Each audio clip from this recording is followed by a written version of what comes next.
Les rêves deviennent parfois réalité.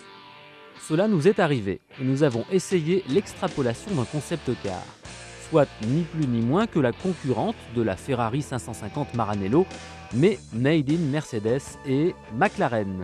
J'ai nommé le coupé Mercedes Vision SLR. Hormis les doutes qui subsistent sur sa motorisation et les solutions techniques qui seront adoptées en 2003, une chose est sûre, la gueule futuriste du coupé SLR est époustouflante. Avec son long capot et ses hanches généreuses, le Vision SLR est un monstre de puissance, une bête tout en muscles. Même si les ouïes et les portes en élytre rappellent les 300 SLR du passé, il ne s'agit que d'un hommage, tant le dessin reste moderne. Le museau façon McLaren Mercedes Formule 1 n'y étant pas étranger. Qui peut rester de marbre face à tant de beauté et de bestialité? Pas nous en tout cas.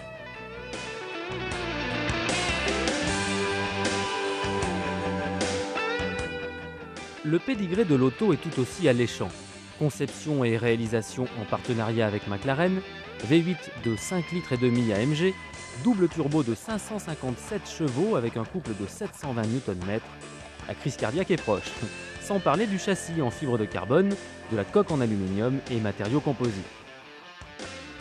Malheureusement, il faut redescendre sur Terre. La version ici présente ne possède pour le moment qu'un châssis en acier, des disques de frein en fonte et non en céramique, et le moteur n'est que le 5 litres des classes S. Résultat, l'amortissement trop ferme fait de son mieux pour combattre le pompage.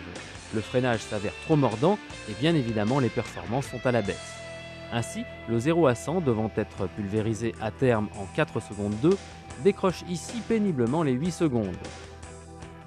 Mais peu importe, cet essai reste un grand moment et un magnifique avant-goût de ce que sera la version définitive du SLR, peut-être équipé d'un V12.